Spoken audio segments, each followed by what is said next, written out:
Hello and welcome to Coffee is for Closers. I'm your host, Tim Brigham, and today with me is a top producer. This man commands a massive ship. This guy is not only an incredible leader, but his numbers back it up. You know, Coffee is for Closers, we're getting top producers on here, and I can't think of a better list to involve Alex Stoykov. What an incredible human being, done over $130 million year to date, over 300 transactions, an incredible human being. Alex, welcome to the show. Thanks for having me and thanks for your kind words. Pleasure to be here. Of course. So I always like to start out and really find out who you are, because I think in real estate, a lot of people don't know the stories behind the scenes of we do transactions and things, but where do you come from? What's your story? Well, it's a long story. Okay. Let's start with before I landed in this great country of ours. I'm originally Bulgarian, Eastern European. Okay. I came when I was almost 18, right after high school. And this was in 1997, 27 years ago. Okay. And if you look at some recent history, right around that time, communism has recently fallen in the entire Eastern Bloc. And back then, there were no opportunities for young people. None. If you were to pursue higher education, a career, a business, there were no opportunities. So at that point, by pretty much watching Western movies and knowing how free the Western world is, I decided to apply for college and came to the US of A. I came when I was almost 18 on June 9th of 1997. Wow. So wait, you came to the United States in 1997? Correct. At the age of almost 18. And I don't think a lot of people can can have this level of experience. You experienced communism firsthand? Oh boy, I can tell you that I remember times, probably about 5 years prior to that, mid-90s, you couldn't buy meat or bread. What? There were those stamps. I remember stamps. I remember people waiting in line. I've heard of these stamps. And I remember my grandparents not eating meat for days, sometimes weeks, so I can eat and I can pretty much grow. Wow. There were some tough times, and I can tell you one thing, communism is bad. So it's really bad. So, forgive my ignorance, right? So the stamp was like a book or something they gave you, and you could only get so many things for the stamps, right? There was scarcity of anything, right? Whenever there is a closed economy, it probably wasn't as bad as Cuba, but think of Cuba today, or even in the past half a century. It was something that was close to it. Now, this was a short period of time. Clearly remember, I was born in 79. I experienced it for 10 years. Officially, communism fell in 89. But whenever a country changes political systems, the entire economy goes south for probably 2-3 decades. I got caught in the middle of it. And once again, there were no opportunities for young people. If you have nothing to lose, what do? You just chase opportunities. And we know that it may sound as a cliche, but this is the land of opportunities. Amen. And I, to this very day, cannot get enough of it. Some of my favorite things to do, Alex, is to, when we used to have cab drivers, right? One of my favorite things to do when getting in a cab was I would talk to people from other countries, right? Because the cab drivers are typically from, and they would say the same thing. Like, I love what you just said. I think we forget what it means to truly be American sometimes, where it's like, we're coming here, you have opportunities here that don't exist, in the rest of the world. That's in some other places of the world. That's crazy. You're spot on. That's crazy. So you come here, what opportunities did you have here? How did you come here? So once I came, clearly for college, I had no money. I had a few $100s in my pocket. I did not speak English. And you didn't speak English? I was pretty much on my own. Wow. So I can tell you that, obviously I went through typical pizza delivery jobs. I parked cars at Excalibur. I remember parking cars at Excalibur, which is currently Tao. Yeah. And I remember across the street, there is a building where I've probably sold 600 Dearborn, at least 10 condos in that building. There used to be a gas station, and I used to get my hot chocolate there during those cold Chicago winters. Yep. So I went through your typical, immigrant jobs for the first couple of years while going to college and trying to save some money. I remember the first 3 months of my life in the US, I timed my meals. We're talking about 97, all right? Where I did not eat 3 times a day, I ate twice a day. So I can save $20 a day. Wow. Now, if you do the math, $20 a day times 30 days is about $500-600 a month, depending on how you do it. You do this for a year, you save $6,000 per year, right? 12 times 500. And wow. Yeah. I can tell you that I did not also take a day off for the first 3 years of my life in the US. Between 97 and the year 2000, I went to college, I went to work, and I did not stop. I did not have a single day off. I never got sick. I could not afford to get sick. I could not afford to take a day off. So it's funny how you don't get sick when you can't afford it. Everything right? is up here. Mm-hmm. Everything is up here.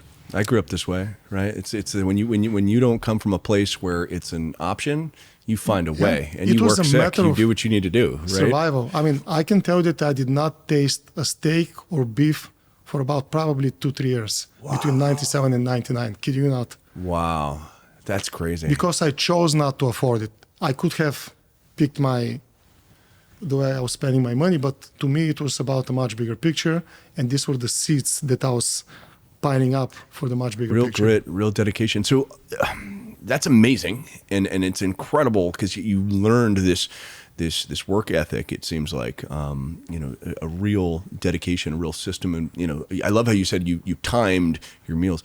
How did you get into real estate? So how did that transition happen? Well, let's fast forward to almost the year 2000, 99, the year 2000.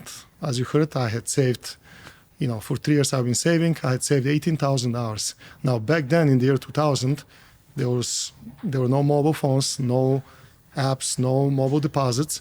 So the most efficient way to deposit your biweekly paycheck was to go to a drive-thru, put it in a machine. Yeah. It spits out the deposit receipt. Typically, you drive out and you put the deposit receipt in your cup holder. Yeah. A friend of mine who's sitting next to me looks at my deposit receipt and they're like, "Oh my gosh!" Now remember, we're 20 years old. You have $18,000. We felt like millionaires. I'm like, "Oh, isn't this what you do? You save your money and you pile it up." "Well, why are you still renting? You should own." I'm like, "What the heck are you talking about? I just got on the train 3 years ago." Yeah. And back then, the year 2000, I actually had good credit, reasonable income, and I was able to buy a very old $167,000 condo. I remember it to this very day. And back then in the year 2000, the typical loans were 10-10-80.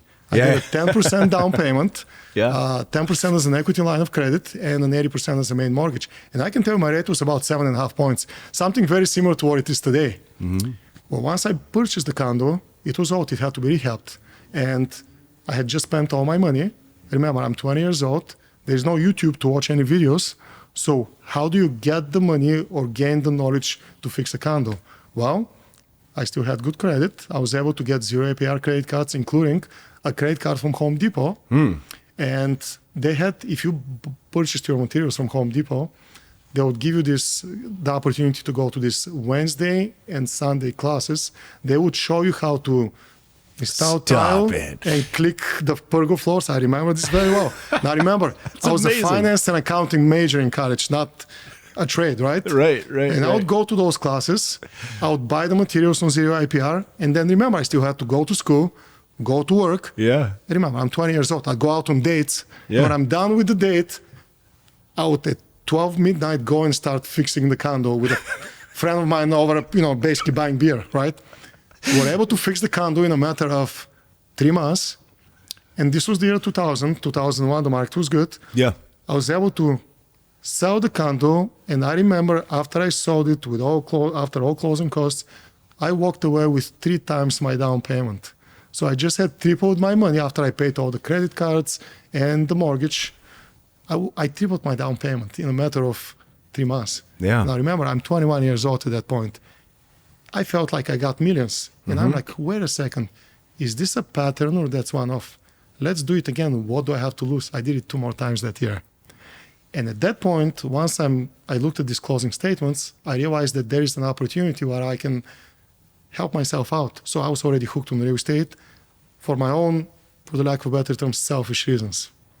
But once I began doing it for myself, and you remember, I'm socializing, I hang out with fraternity brothers, other friends, and they're like, Alex, I see that you know what you're doing. Can you help me out? I started with rentals, eventually began helping them to buy their first condos. Oh, wow. And I began helping others, clearly as a licensed real estate agent. Mm-hmm. And at some point, I began piling up enough business where I realized that I'd like to open my own small boutique firm, which existed for about probably 7-8 years. But at some point, I was getting so much business. I was literally choking on business on my own. That it was time to start leveraging myself. And that's when I began growing the Stoykov group. I ended up going to one of the big firms and eventually ended up at campus where I am today. And I was able to, now I'm really fast forwarding here, but in a matter of give or take 24 years in the business, I was able to grow from a young kid going through college, and I still graduated college, by the way, but I never had a corporate job. I was able to grow a team of in the upwards of 30 individuals. Some are licensed brokers, some are unlicensed assistants, transaction coordinators. But I've been very fortunate to just do what I love. You know, if you unpack that a little bit, right, and I'm sure you do this, but listening to your story when you put it together so eloquently, right, is that you come from a place of communism and struggle and coming here and not eating meat for 3 years and doing all of these things, saving money before you went to open up a brokerage, right? And like I think some people get that path wrong, right? No offense to anybody, but I think that some people have to taste that struggle and that structure and those things to then lead others through their struggles. And so I love the way you put that together. That's fantastic. There's no question about it.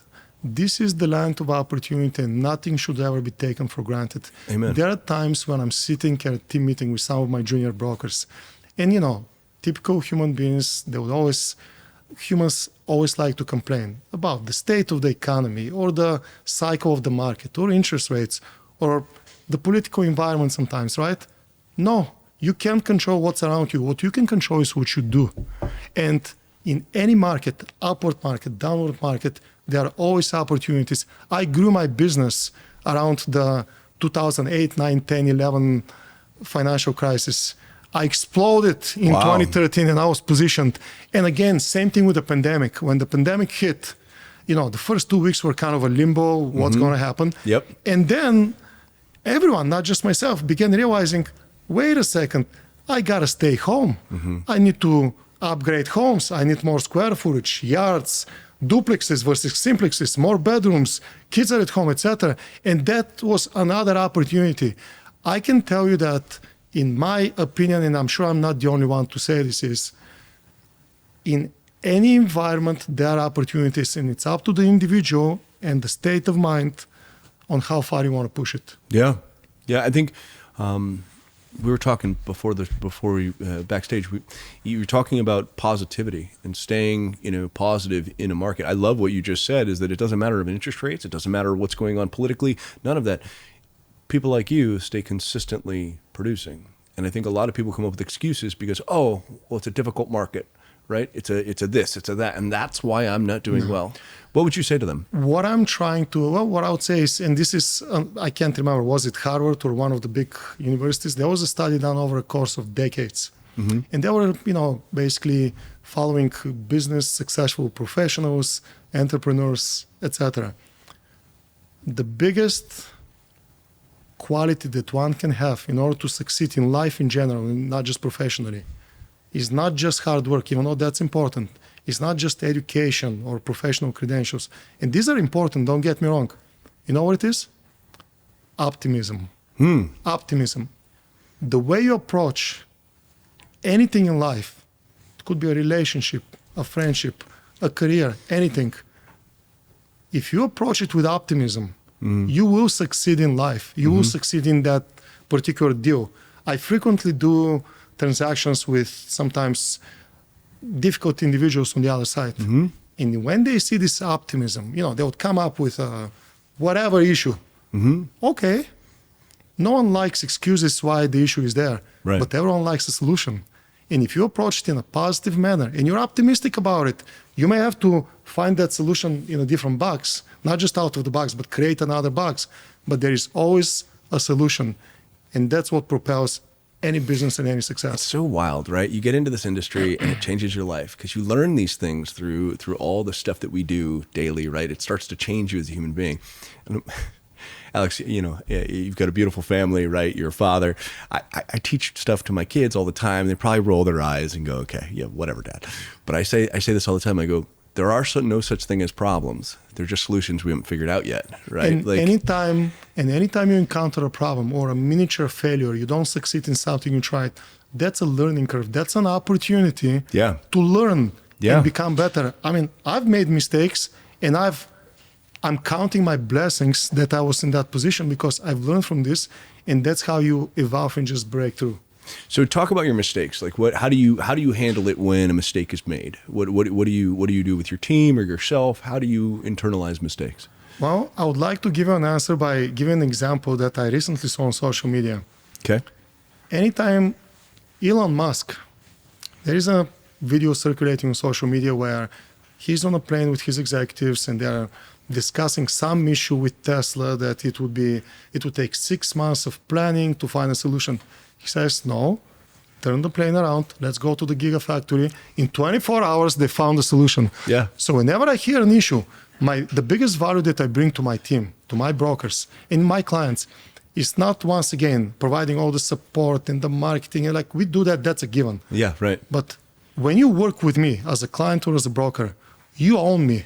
You can call me 24/7. I will answer the phone. And sometimes when I interview a broker or a client interviews me, I'm like, test me. Call me tonight at 11 p.m. and see if I pick up the phone and I respond. Yeah. And if I don't hire me or don't come work with me. Amen. And they can call me and they have unlimited access to my brain, my experience. And there are times when I don't have the solution. But guess what? We work through it, we find the solution, and we solve it. Listen, if you're listening to this, right, and how many people come out here and they're like, answer your phone, right? I want you to understand something. This is $130 million a year telling you what that actually means. Is that if it's 11 o'clock at night and you decide not to roll over and answer it or mute it or whatever it is, right? A mentor in the business taught me a long time ago, you just answer your phone and you get paid, right? I once answered the phone one time. I go through the whole spiel. We do the whole thing. And the woman at the end of it goes, Tim, this is great. Can I ask you a question? Where are you? And I said, well, full disclosure, I'm at a Bulls game right now. And she goes, you're at a Bulls game answering my call? I go, yeah, we got a deal on the table. What are you talking about? She's like, that's great. The deal's good. I got to let you go. This is amazing, right? Like, you have to have that level of dedication. Otherwise, you don't deserve your paycheck. I'm sorry, right? That's what it takes. When I'm taking a shower in the morning, I have a frameless glass door so I can see my phone. My phone is on a little stool next to the shower. Okay. And if I see the phone lighting, I look at it, and if I think it's something that I really need to answer, I may be cold, but I'll step out of the shower and I'm going to answer the phone while the shower is going. Yeah. If you're into what you do, you don't have to even make an effort. Every single morning, I cannot wait to wake up and get going. Yeah. I always do breakfast time with my kids. I love making them breakfast. Yeah. I always do dinner time. And usually there is about half an hour to 45 minutes where I avoid answering unless it's urgent. But other than that, I never let go. Wow. Wow. That's incredible. Where do you think you see agents, let's start here. We had the lawsuit where we thought that this was going to really affect us, and everybody was so panicked. And right now we're starting to see the dust settle a little bit. What's your opinion of the lawsuit and the reaction to what has happened? I don't want to comment on the lawsuit, but I would like to comment on the past speculations and the actual outcome from it. Fair enough. If anything, I think that it raised the bar for the industry and every professional. Mm-hmm. So as much as I don't think that this lawsuit had any real grounds, it's beyond my pay grade to discuss it. Fair enough. But I can tell you that many brokers, including some of my own brokers, were really worried and concerned. All that we did is we improved the industry and the way we conduct business. Agreed. We have full disclosures in writing, and this is the terminology I would like to use here. Some of the low-grade to mid-grade brokers are going to have to step it up and become great at it, or for the lack of better terms, step out and be out. Amen. I have not had a single issue with a single buyer signing that exclusive buyer representation agreement and fully understanding what we get paid. Yeah. I have not had a single issue with a single seller disputing the willingness to offer that buyer broker's compensation. And I can tell you that if anything, this has improved the way my team does business. Mm-hmm. And we have, I would say, taken more business than prior to it. Wow. Yeah, that's amazing. And, you know, I think that the transparency is so key, right? You learn how to, you almost, 2008, we had Dodd-Frank go through. We had to reevaluate how we, 2008 reaction, rather. It was 2010. But the reaction to all of that turned into us really explaining our value as loan officers. And now you're seeing these realtors that are coming back and they're having to explain their value and kind of revisit some of those things. And the good ones, like yourself, they're seeing their business explode because of it, right? It's like a nice little check almost, right? Make things better. You're spot on. That's exactly right. And frequently, I've heard a concern of, well, the buyer wasn't sure who is paying, who is covering the commission. And this is how I used to explain to my buyers even prior to this August 17th ruling, right? Yeah. If you think about it, there is a purchase. So who pays for that purchase? The buyer. The actual proceeds for that commission, buyer's broker, seller's broker, closing costs, lender fees, etc. Where does the money come from? The actual buyer. Yeah, so the buyer always paid their broker's compensation. It just wasn't properly disclosed, one, and that's why this lawsuit arose. Two, there were some, I'll use the word, not as reputable professionals who are making certain claims that were confusing the public. Yeah. As long as this is clear and now it's in writing and everyone signs off on it, it makes things so much better and so much easier. And now, if anything, good brokers got a bigger piece of the pie. Yeah. And that's where we are. Yeah, I agree. I think the transparency is so great. You know, what do you think is so as we go into this, we've got an election that's happening in about 2 weeks by the time of this filming, right? We've got obviously we'll have a new president, we'll have a new Fed next year. It's going to be really interesting going into 2025. What do you see coming into the next year? Do you see real estate falling apart? Do you see it exploding? What if you had to take a guess? Well, I'm taking a guess, and before I even give you this guess, I want to point out that guys like myself, we're not behind the curve. We're not ahead of the curve. We're drawing the curve as we speak. Mm-hmm. I speak with these potential buyers and sellers. I can tell that currently I have easily 50 plus piled up buyers that still can't find a place. I can tell that I have a whole bunch of sellers that are ready to list in the springtime, right? Mm-hmm. And I can tell that I still have sellers who are listing as we speak and we go under a contract within days. Mm-hmm. So what do I think? I think that there is still not enough physical brick and mortar. If you look at statistics, 75 to 80% of the current home mortgages are at around 3% or below. Those people, unless they're really forced to sell, they're not going to sell anytime soon. Right. And builders and developers are choking on business, meaning there is so much you can do as far as building and, growing, like raising a building. Mm-hmm. So my prediction and expectation is that we're going to have a phenomenal market regardless of who wins. I don't think the trades, this morning I was watching Bloomberg and they were speculating that if one of the candidates wins, there may be a slight spike in interest rates. We're currently around, 6.5? That's not a bad rate. Even if we're at 7.5, people will still need to buy. So to give you a specific answer, I expect that the market will be even stronger than it was last year. I expect the trades won't move by more than 1% up or down. And I still think this is a very healthy interest rate. I think that the stock market may have a minor correction, which would cause many investors to actually flow into real estate. And I think that I'm prepared for a phenomenal spring market. I think you're spot on. And I think that from the financial side, right, we're watching the data, we're watching jobs reports, we're watching all the, BLS, all these things that continue to happen and come out. And I'm not going to be political here. It's above my pay grade, right? But what I will say is that David Stevens, I had the luxury to sit with this man and have him, explain to me what his outlook was before he passed. And this was, he was the head of FHFA at one point.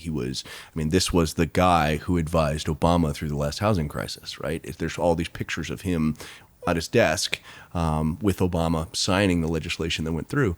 And he goes, Tim, it doesn't matter which president shows up next. It doesn't matter red or blue. They're all a fan of real estate. So when people say things like, oh, if this president gets elected, a speculation on interest rates, listen, I can't, that sounds like you're selling newspapers. But I'll tell you this, what you just said, right, as somebody who is a top producer, who has a very good hand on the pulse of what's going on, right?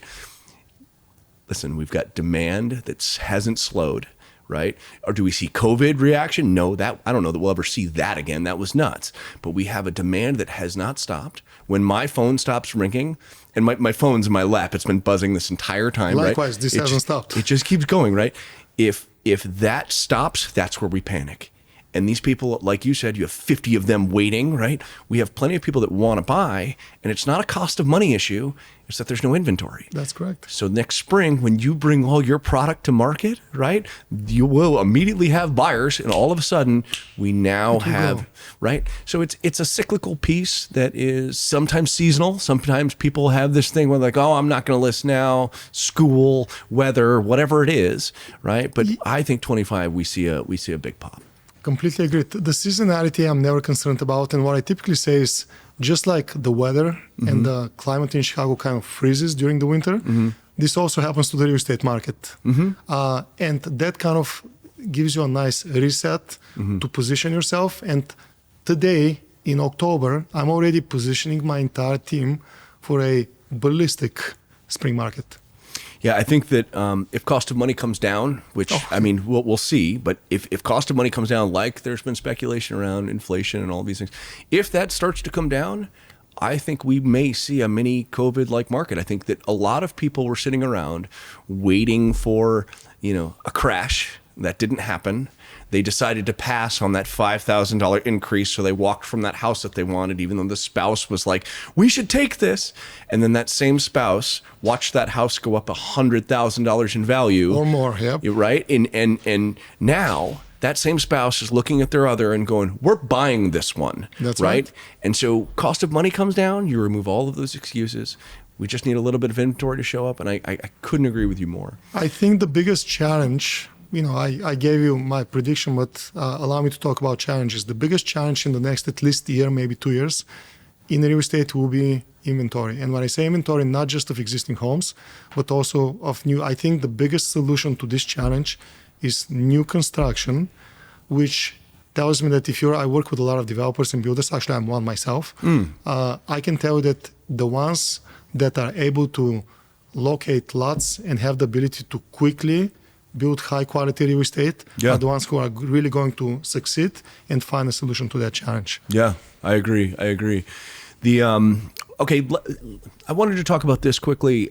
What is your opinion on technology, right? AI and ChatGPT and all these things when it comes to real estate. Are you using any of these platforms? I can't get enough of it. I think that in order for one to always be ahead of the curve, you have to be pretty much constantly adopting new technology and also constantly be adapting to the new way of doing things. For example, about 5, maybe 7 years ago is when I noticed that most clients do not like to talk on the phone. They like texting. Like, I'm old school. I like to talk, right?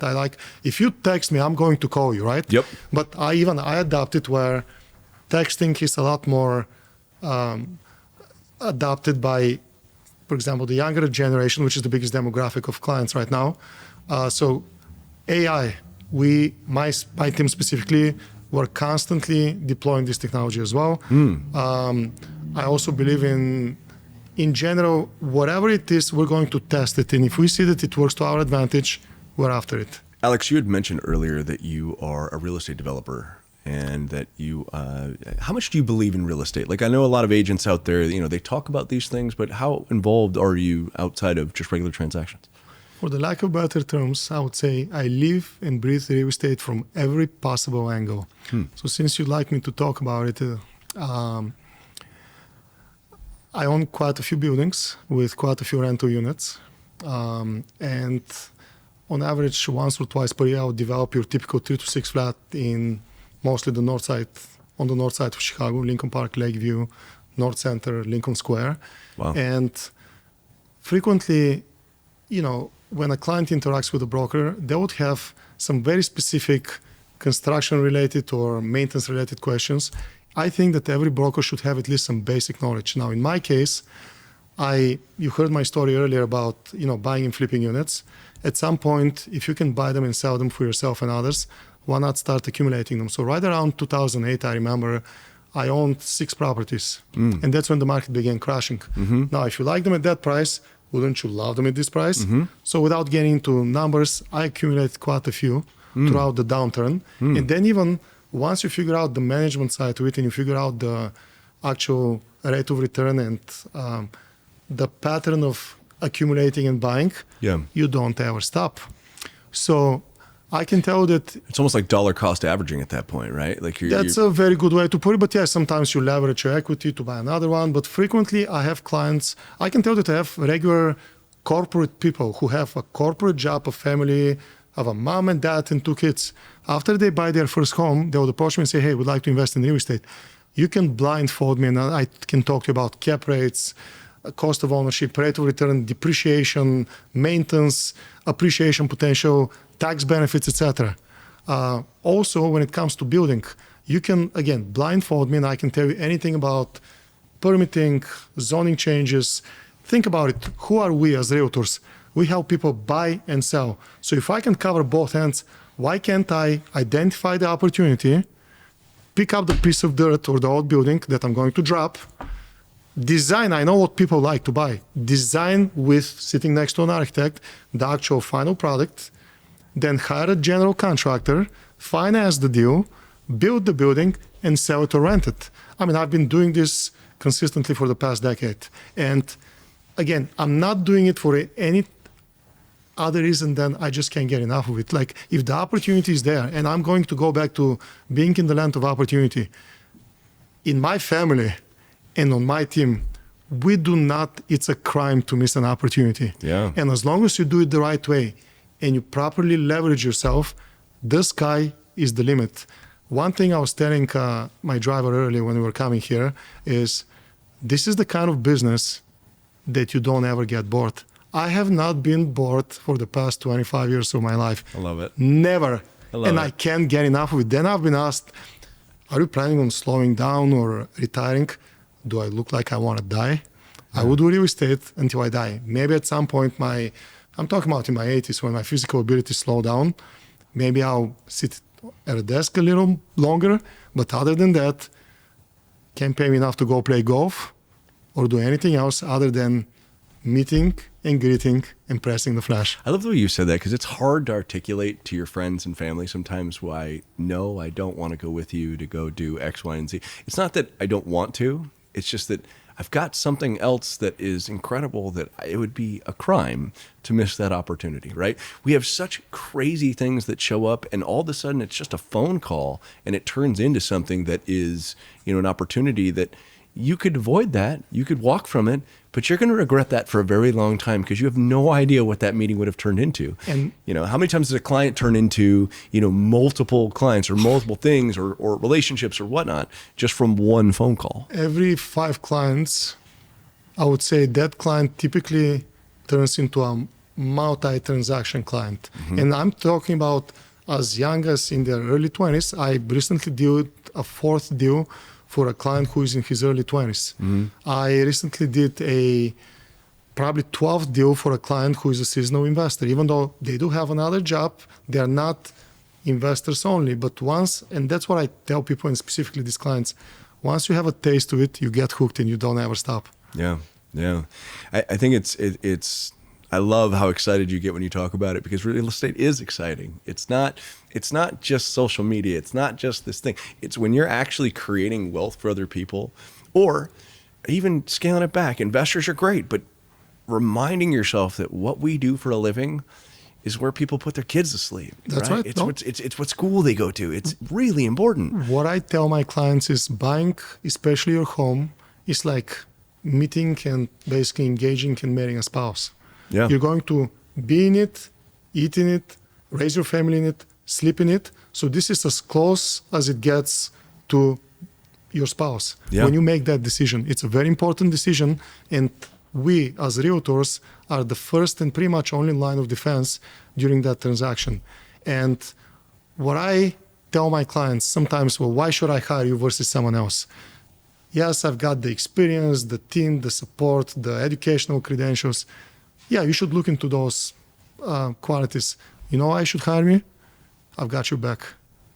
You should hire me because when I do this deal for you, with you, it's like my own skin is on the line. That's right. And I'll search for success. I love it. I love it.